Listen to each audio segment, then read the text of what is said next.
여러분 안녕하세요. 오늘 하루도 즐겁고 행복한 시간 많이 보내셨나요? 즐겁고 행복했던 시간 생각하며 이야기 들으며 달콤한 꿈속 여행 떠나볼까요? 여러분 행복하고 단꿈 꾸세요. 제우스의 인간 아들인 미노스 왕이 통치하는 크레타 섬에는 황소 괴물이 있었습니다. 머리는 황소이고 몸은 인간인데 닥치는 대로 부수고 짓밟는 데다가 끔찍하게도 인간을 잡아먹는 무서운 괴물이었죠. 아무도 황소 괴물을 당해내지 못했습니다. 미노스 왕은 그리스 최고의 건축가이자 발명가인 다이달로스를 불러 궁전 지하에 한번 들어가면 아무도 빠져나올 수 없는 미궁을 만들게 했죠. 마침내 황소 괴물은 미궁에 갇혔고 다시는 나오지 못했습니다. 그러나 황소 괴물에게 바칠 재물이 문제였죠. 미노스 왕은 국리 끝에 끊임없이 전쟁을 일으켜 적국의 포로들을 끌어와 황소 괴물에 제물로 바쳤죠. 그때 아테네에는 테세우스라는 왕자가 있었습니다. 그의 힘이 장사인데다 용기가 넘치는 젊은이였습니다. 테세우스 왕자는 더 이상 아테네 사람들을 희생시켜서는 안 되겠다고 생각했죠. 그는 왕의 만류에도 불구하고 재물 속에 섞여 크레타 섬으로 갔습니다. 인간들을 잡아먹는 황소 괴물을 없애기 위해서였죠. 미노스 왕의 딸 아리아드네 공주는 제물로 온 사람들 속에 섞인 테세우스를 사랑하게 되었습니다. 그러나 테세우스는 곧 황소 괴물의 제물이 될 처지였죠. 용케 황소 괴물을 물리친다 하더라도 미궁에 갇히고 말 것입니다. 애가 탄 아리아드네 공주는 아이달로스를 찾아가 테세우스가 미궁을 무사히 빠져나올 수 있는 방법을 알려달라고 매달렸죠. 다이달로스는 공주에게 마법의 칼과 실뭉치를 주었죠. 그 덕에 테세우스는 황소 괴물을 물리치고 미궁을 빠져나와 아리아드네 공주까지 데리고 크레타 섬으로 탈출했습니다. 미노스 왕은 자신의 딸이 아테네 사람과 도망친 사실을 알고 크게 화가 났습니다. 그는 다이달로스가 그들의 탈출을 도왔다며 다이달로스와 그의 아들 이칼로스를 궁전에서 가장 높은 탑 속에 가두어 버렸습니다. 다이달로스는 잠도 안 자고 탑에서 빠져나갈 방법만 생각했죠. 그러던 어느 날 영리한 다이달로스에게 좋은 생각이 떠올랐습니다. 뾰족탑 밖으로 보이는 새들을 보고 생각해낸 것입니다. 다이달로스는 탑을 지키는 병사를 꼬여서 새의 깃털을 모아오게 했죠. 그리고 초를 녹여 깃털을 하나하나 붙였습니다. 오랜 시간이 걸리기는 했지만 마침내 다이달로스는 자기와 아들에게 꼭 맞는 커다란 날개를 만들었죠. 탑을 빠져나가기 전 다이달로스가 이칼로스에게 주의를 주었습니다. 얘야, 이 날개는 촛녹으로 붙인 거란다. 알고 있지? 그러니 너무 높이 날아서는 안 돼. 태양열 때문에 촛농이 녹아버릴 테니까. 이 사실을 잊지 말아야 한다. 네! 이칼로스도 처음엔 조심조심 아버지의 뒤를 따라갔습니다. 그러나 크레타 섬을 벗어나서 산과 바다가 모두 자기 발밑에 있다는 것을 알고 우쭐해졌습니다. 저 구름 위로 날아가 봐야지. 이칼로스는 아버지가 한 충고도 잊고 높이 높이 날아올랐죠. 태양이 촛농을 녹이기 시작했는데도 이칼로스는 미처 깨닫지 못했습니다. 아들의 깃털이 하나둘 떨어지는 것을 보고 다이달로스가 이칼로스를 불렀지만 때는 이미 늦었습니다. 살려주세요! 이칼로스는 있는 힘껏 비명을 질렀습니다. 그러나 이칼로스는 깃털이 반쯤 떨어져 엉성해진 날개와 함께 바다로 곤두박질 치고 말았습니다. 음악의 신 아폴론의 아들인 오르페우스는 아버지를 닮아서인지 노래도 잘하고 악기 연주도 잘했습니다. 아폴로는 그런 아들을 기특히 여겨 하프를 만들어 주었죠. 거북의 등껍데기에 6줄의 실을 달아 만든 것입니다. 오르페우스는 금세 하프를 능숙하게 연주하게 되었죠. 누구나 노래와 연주를 잘하는 오르페우스를 좋아했습니다. 숲의 요정 에우리디케도 어디선가 들려오는 아름다운 노래소리에 이끌려 갔다가 오르페우스와 마주치고 말았습니다. 둘은 만나자마자 서로 사랑에 빠져 결혼을 하게 되었죠. 두 사람은 너무나 사랑했고 하루하루가 행복했습니다. 그러던 어느 날이었죠. 에우리디케는 오르페우스를 위해 예쁜 꽃을 꺾으러 혼자 산에 올라갔습니다. 이리저리 꽃을 찾아다니던 에우리디케는 그만 바위 밑에 웅크리고 있던 독사를 밟고 말았습니다. 화가 난 독사는 에우리디케를 물었고 에우리디케는 숨을 거두었죠. 그날부터 오르페우스는 큰 슬픔에 빠졌습니다. 말도 잃고 더 이상 노래도 부르지 않았습니다. 어느 누구의 위로도 오르페우스의 슬픔을 달래지는 못했죠. 며칠을 눈물로 보내던 오르페우스는 갑자기 벌떡 일어나 소리쳤습니다. 에우리디케 없이는 살 수 없어! 에우리디케가 저승에 갔다면 나도 가겠어! 거기서 에우리디케를 데려오지 못하면 나도 거기에서 사는 게 나을 거야! 오르페우스는 오랫동안 헤맨 끝에 드디어 저승세계로 통하는 문을 찾을 수 있었습니다. 그러나 그 문 앞에는 머리가 3개 달린 엄청나게 큰 괴물개가 버티고 있었습니다. 괴물개의 커다랗고 날카로운 이빨에서는 독침이 질질 흐르고 있었죠. 오르페우스는 그 모습에 소름이 오싹 돋았지만 그대로 물러설 수는 없었습니다. 오르페우스는 하프를 연주하기 시작했죠. 사랑하는 에우리디케를 생각하며 연주하자 눈물이 저절로 나왔죠. 괴물개도 으르렁거리던 입을 다물었습니다. 그러자 저승의 문이 스르륵 열렸죠. 그런 식으로 오르페우스는 저승의 강을 건너고 계곡을 지나 마침내 저승의 신 하데스와 페르세폰의 여왕 앞에 서게 되었습니다. 하데스는 불같이 화를 냈습니다. 너는 누구냐? 여기가 어딘 줄 아느냐? 살아있는 인간은 여기에 올 수 없다는 것을 모르느냐? 오르페우스는 대답 대신 하프를 연주했습니다. 무표정하게 지켜보던 페르세포네의 얼굴이 제일 먼저 흔들렸죠. 오르페우스가 말했습니다. 제 사랑하는 아내가 뱀에 물려 죽었습니다. 참고 견뎌내려고 애썼지만 전 아내가 없으면 살 수 없습니다. 제발 제 아내를 돌려주십시오. 제 아내의 이름은 에우리디케입니다. 오르페우스는 말을 마치고 또 하프를 연주했습니다. 이번에는 구슬픈 노래까지 불렀죠. 에우리디케와 자기가 얼마나 사랑했는지, 아내를 잃은 자기가 얼마나 슬픈지 온 정성을 다해 불렀습니다. 오르페우스의 노래가 저승세계에 울려 퍼지자 저승의 모든 이들이 하던 일을 멈추고 눈물을 흘렸죠. 저승의 강을 오가는 뱃사공도 노를 놓았고 괴물들까지 훌쩍거렸습니다. 늘 싸늘하던 페르세포네도 눈물을 흘리며 하데스에게 매달렸습니다. 이렇게 아름다운 노래는 처음이에요. 오르페우스는 소원을 이룰 자격이 있어요. 제발 에우리디케를 풀어주세요. 하데스는 자기도 모르게 고개를 끄덕였습니다. 좋다. 내 소원을 들어주마. 내 아내는 내 뒤를 따라갈 것이다. 하지만 지상으로 완전히 나갈 때까지는 뒤를 돌아봐서는 안 된다.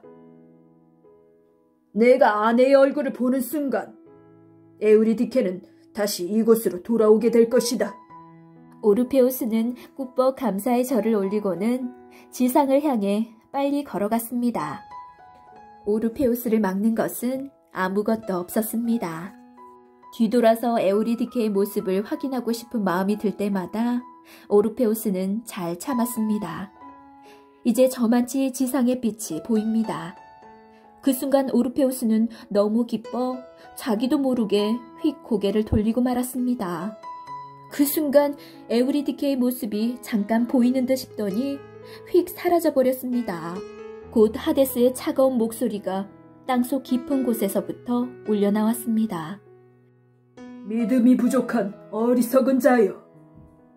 그 후 오르페우스는 미친 듯 숲을 헤매고 다니다가 세상을 떠나고 말았습니다. 오르페우스의 노래를 아끼던 신들은 너무나 안타까워 오르페우스의 하프를 밤하늘의 별자리로 만들어 주었습니다. 헤라클레스의 아버지는 신들의 제왕 제우스이고 어머니는 알크메네 공주였습니다. 당연히 제우스의 아내 헤라는 헤라클레스를 몹시 싫어했죠.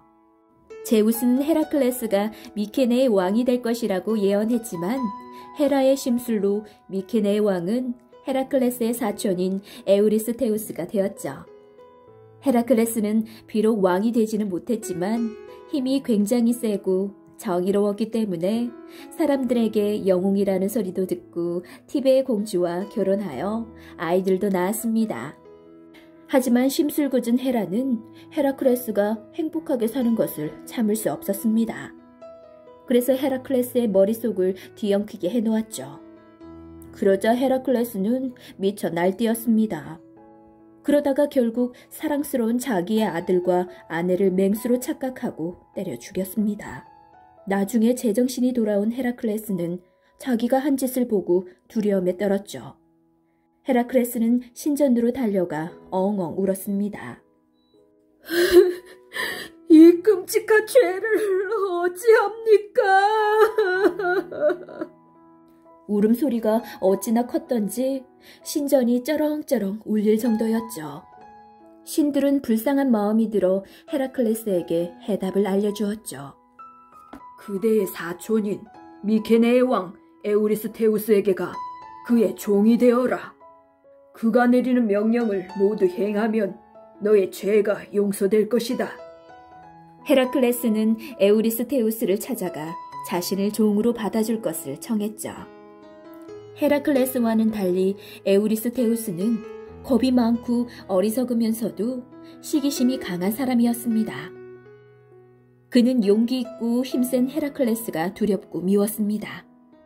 헤라는 그런 에우리스테우스를 부추겼죠. 아무리 천하장사라 할지라도 헤라클레스는 이제 너의 종일 뿐이다. 넌 헤라클레스에게 무슨 일이든 시킬 수 있어. 그러니 내 마음껏 그를 부려보아라. 에우리스테우스는 할 수 없이 헤라클레스를 받아들이고 첫 번째 명령을 내렸습니다. 네메아 계곡의 사자를 없애고 와라. 네메아 계곡에는 가죽이 너무 질겨서 어떤 무기도 뚫지 못한다는 사나운 사자가 살고 있었습니다. 헤라클레스의 활도 마찬가지였죠. 날카로운 칼과 창도 사자를 당할 수는 없었죠. 결국 헤라클레스는 맨손으로 사자에게 달려들어 목을 졸라 죽였습니다. 에우리스테우스는 도저히 못할 줄 알았던 일을 해내고 온 헤라클레스가 더 무섭고 싫었습니다. 그래서 이번에는 더 어려운 일을 맡겼죠. 히드라의 목을 가지고 오너라. 히드라는 머리가 9개 달린 괴물뱀으로 잘라도 다시 머리가 생겨나며 특히 가운데 머리는 절대로 죽지 않았습니다. 그러나 이번에도 헤라클레스는 칼과 불로 히드라를 물리쳤죠. 그런 식으로 헤라클레스는 에우리스테우스의 심술궂은 명령들을 하나하나 해결해 나갔습니다. 그러나 11번째 일은 정말 어려웠죠. 헤스페리데스의 사과를 따오너라. 헤스페리데스의 황금 사과는 땅의 여신 가이아가 헤라에게 준 사과나무에서 나는 것이었죠. 그것도 결혼 선물로 받은 귀한 것이었습니다. 헤라는 누가 황금 사과를 따갈까봐 아무도 모르는 곳에 사과나무를 심고 헤스페리데스 세 자매와 머리가 100개나 달린 왕뱀으로 하여금 사과나무를 지키게 했죠. 그 나무가 어디에 있는지 아무도 몰랐습니다. 어떤 명령이라도 분소리 없이 따르던 헤라클레스도 이번만큼은 불끈 화가 났습니다. 어디 있는지도 모르는 황금 사과를 가지고 오라니요. 그러나 꾹 참았습니다. 에우리스테우스의 어떠한 명령이라도 순종하기로 신과 맹세했기 때문입니다. 또 그래야만 자신의 끔찍한 죄를 용서받을 수 있었으니까요. 헤라클레스는 에우리스테우스의 앞을 조용히 물러나왔습니다. 궁전에서 나온 헤라클레스는 근처 강으로 갔습니다. 강물에 몸을 담그자 저절로 한숨이 나왔죠. 황금 사과를 어디 가서 찾지? 그러자 강물의 요정이 소곤거렸습니다. 네레우스는 알고 있죠. 헤라클레스는 한달음에 달려가 바다의 노인이라 불리우는 네레우스를 붙잡았습니다. 이리저리 모습을 바꾸며 도망치던 네레우스도 헤라클레스의 힘 앞에서는 어쩔 수 없었습니다. 헤스페리데스 정원은 아틀라스가 하늘을 떠받치고 있는 곳 가까이에 있다네. 헤라클레스는 헤스페리데스 정원으로 달려가는 도중에 카우카소스 산을 지나게 되었죠. 그곳에는 아직도 프로메테우스가 제우스의 독수리에게 간을 쪼아먹히는 고통을 당하고 있었습니다.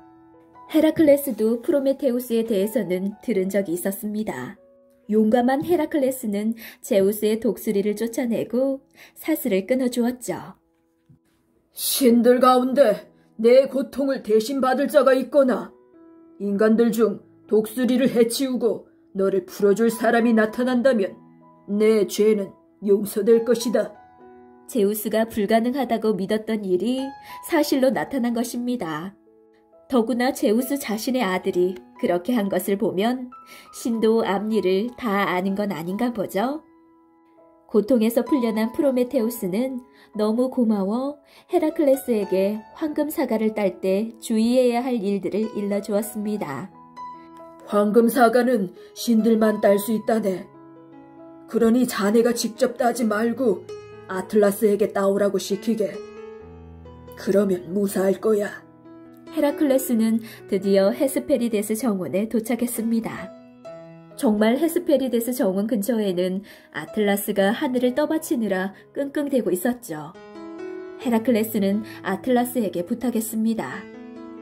제가 세 자매와 왕뱀을 해치울 테니 황금 사과를 대신 따주세요.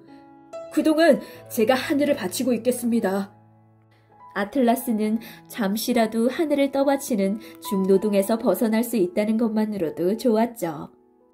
그러나 황금 사과를 따고 나자 마음이 바뀌었죠. 하늘을 떠받치고 있지 않으니 날아갈 듯 가벼웠던 것입니다. 아틀라스의 마음이 변한 것을 눈치챈 헤라클레스가 꾀를 내어 소리쳤습니다. 이쪽 어깨에 가죽을 좀 대면 이깟 하늘쯤은 언제까지라도 들고 있을 수 있겠는걸요? 그동안만 좀 들어주겠어요? 아틀라스는 깜빡 속아 다시 하늘을 지게 되었습니다. 이런 속임수에 넘어가다니 아틀라스도 어지간히 어리숙한 신이었나 봐요. 헤라클레스는 서로 한 번씩 속였으니 비긴 거라며 그 자리를 떠났습니다. 헤라클레스가 에우리스테우스에게 황금 사과를 내놓자 에우리스테우스는 깜짝 놀랐습니다. 그리고 두려웠죠. 그 황금 사과는 헤라 여신의 것이기 때문이죠. 그것을 지니고 있었다가는 무슨 봉변을 당할지 알 수 없는 일이었죠. 헤라 여신의 변덕은 유명했으니까요. 에우리스테우스는 생각 끝에 지혜의 여신 아테네에게 황금 사과를 바쳤고 아테네는 다시 헤스페리데스 정원에 그 사과를 가져다 두었죠. 에우리스테우스는 이제 헤라클레스가 지긋지긋했습니다. 저승문을 지키고 있는 괴물개를 잡아오너라. 그것도 산채로. 이게 내 마지막 명령이다. 이 괴물개는 오르페우스가 자기 아내를 찾으러 갈 때 마주친 바로 그 개입니다. 괴물개는 보기만 해도 온몸이 덜덜 떨릴 정도로 끔찍한 모습을 하고 있었습니다. 그러나 헤라클레스에게는 어림도 없었습니다. 헤라클레스는 괴물개를 한 주먹에 때려 눕히고 저승세계로 들어갔죠. 괴물개를 데리고 가기 전에 저승의 신인 하데스에게 허락받는 게 좋겠다고 생각한 것입니다. 하데스도 소문을 들어 헤라클레스를 잘 알고 있었습니다. 헤라클레스는 에우리스테우스의 명령을 지키는 동안 자신도 모르는 사이 그리스 최고의 영웅이 되어 있었던 것입니다. 그대가 그 유명한 헤라클레스인가? 그런데 이 저승에는 무슨 일로 왔나? 헤라클레스는 되도록 예의를 갖추고 자신이 여기까지 오게 된 이유를 설명했습니다. 그러니 제가 저 괴물개를 잠시 데려갈 수 있게 허락해 주십시오. 하데스는 헤라클레스가 저승세계에서 말썽을 일으키는 것을 원하지 않았기 때문에 할 수 없이 허락해 주었죠. 그 대신 상처를 내서는 안 되네. 괴물개는 저승문을 지키는 임무를 계속해야 하니까 말일세. 그때 기절했던 괴물개가 정신을 차리고 다시 헤라클레스에게 무섭게 덤벼들었습니다. 그러나 헤라클레스의 힘을 당하지는 못했죠. 헤라클레스는 괴물개가 죽지 않을 만큼 목을 조른 후 에우리스테우스 앞에 끌어다 놓았죠. 에리우스테우스는 괴물개를 보자마자 너무 무서워서 벌벌 떨었습니다. 그리고 얼굴을 가린 채 소리쳤죠. 제발 저 끔찍한 것과 함께 이 궁전을 나가주게. 이제 더 이상 시킬 일도 없으니 내 앞에 다시는 나타나지 말게. 어서! 이제 자유였습니다. 헤라클레스의 죄도 용서받았습니다. 그러나 헤라의 심술은 끈질겼습니다. 헤라는 또다시 헤라클레스를 미치게 만들었고 헤라클레스는 친구를 죽이고 말았죠. 그 벌로 헤라클레스는 리디아의 여왕 밑에서 3년간 노예로 일했습니다. 그러는 동안 헤라클레스는 겸손의 미덕을 배울 수 있었습니다. 사람들을 괴롭히던 괴물들을 없애준 영웅 헤라클레스가 죽었을 때 올림푸스 신들은 모두 안타까워했습니다. 제우스가 제일 그랬을 것입니다. 그래서 헤라클레스를 올림푸스로 끌어올리자고 했죠. 인간 헤라클레스를 신으로 만들자는 것이었죠.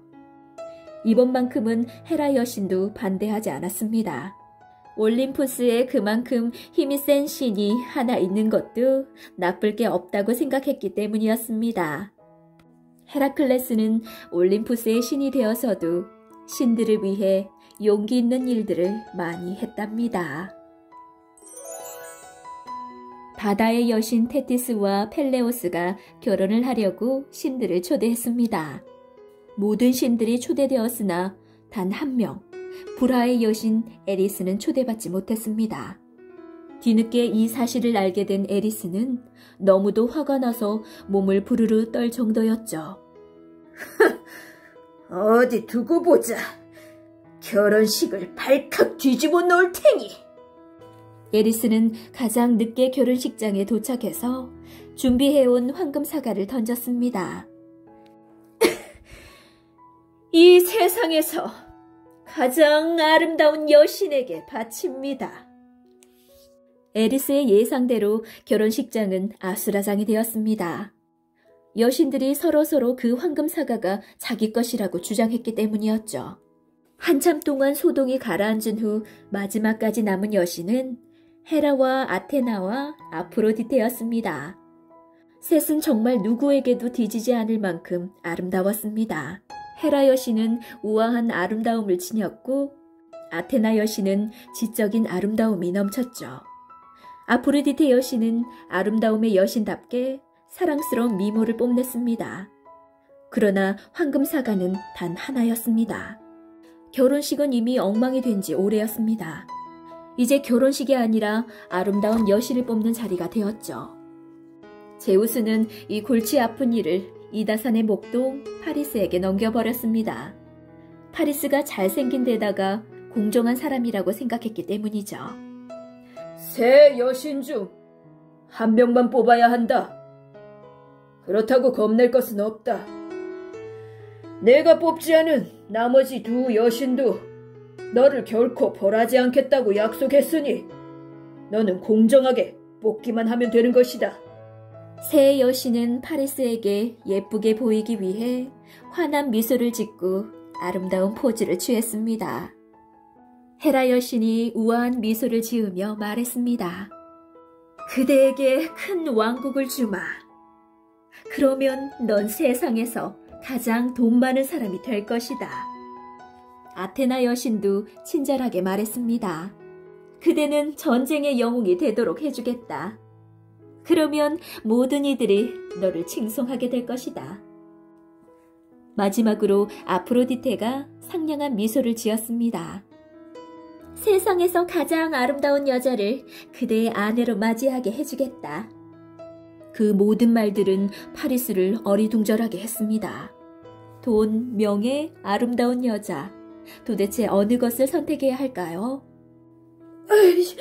나도 모르겠다. 파리스는 결국 아프로디테에게 황금 사과를 주었습니다. 정말 아프로디테가 가장 아름다워서였는지, 아프로디테의 선물이 가장 마음에 들어서였는지, 그것도 아니면 머리가 너무 아파서 아무나에게 준 것이었는지는 아무도 모릅니다. 어떻든 파리스는 아프로디테의 손을 들어주었고 헤라와 아테나는 분했지만 미리 약속한 대로 조용히 물러났습니다. 이제 아프로디테가 약속을 지킬 차례였습니다. 파리스에게 세상에서 가장 아름다운 여자를 찾아주어야 하는 것이었죠. 그런데 찾고 보니 세상에서 가장 아름다운 여자는 그리스 왕비 헬레네였습니다. 이미 결혼한 여자였던 것이죠. 더구나 한 나라의 왕비였습니다. 그런데도 아프로디테는 파리스에게 그리스로 가라고 했습니다.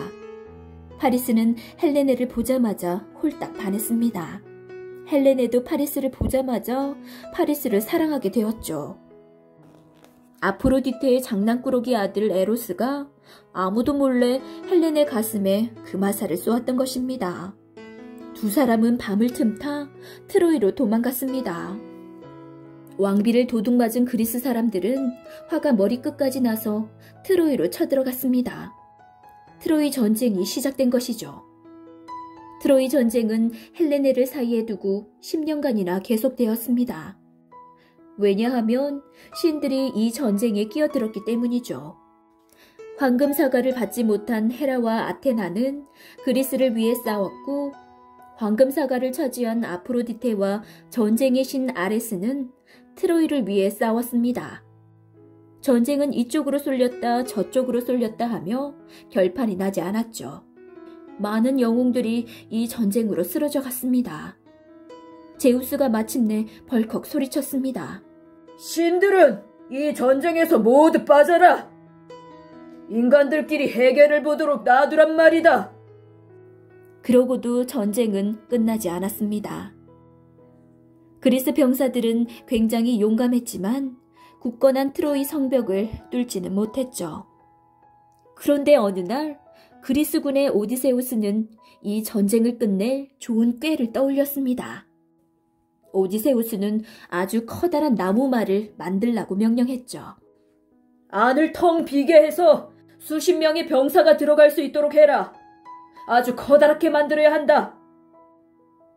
며칠이 걸려 말이 완성되었습니다. 나무로 만든 그 말은 커다란 집 같았죠. 오디세우스는 목마 안에 가장 용감하고 뛰어난 전사 10여 명을 들여보냈습니다. 그리고 나머지 병사들은 막사를 정리하고 트로이 사람들이 보지 못하게 꼭꼭 숨어 있으라고 했죠. 다음날 아침 트로이군이 성벽 아래를 내려다보니 그리스군이 하나도 남김없이 사라지고 없었습니다. 트로이군은 어리둥절했습니다. 무슨 일이지? 다 어디로 간 거야? 그러게, 우리 성이 너무 튼튼하니까 전쟁을 포기하고 자기 나라로 돌아간 게 아닐까? 그런데 작은 또 뭐야? 목마 아니야? 굉장히 큰데 그래? 트로이군은 10년을 넘게 끌어온 전쟁에서 이겼다고 떠들었습니다. 더구나 그리스군은 멋진 목마까지 버리고 달아난 것입니다. 트로이 사람들은 목마를 성 안으로 끌고 들어와 잔치를 벌였죠. 밤늦도록 먹고 마시고 신나게 논 뒤 트로이군은 잠에 골아떨어졌습니다. 그러자 목마 안에서 그리스 병사들이 기어나와 성에 불을 지르고 트로이 사람들을 공격했죠. 트로이는 불바다가 되었고 지루했던 트로이 전쟁은 목마 덕에 그리스군의 대승리로 끝났습니다. 그러나 그 전쟁의 원인이 되었던 헬레네는 여전히 우아한 모습으로 그리스로 돌아갔을 뿐입니다. 무엇 때문에 그렇게 많은 사람들이 죽고 도시가 파괴되었을까요? 이해되지 않는 인간들의 어리석음에 올림푸스의 신들도 혀를 찼습니다.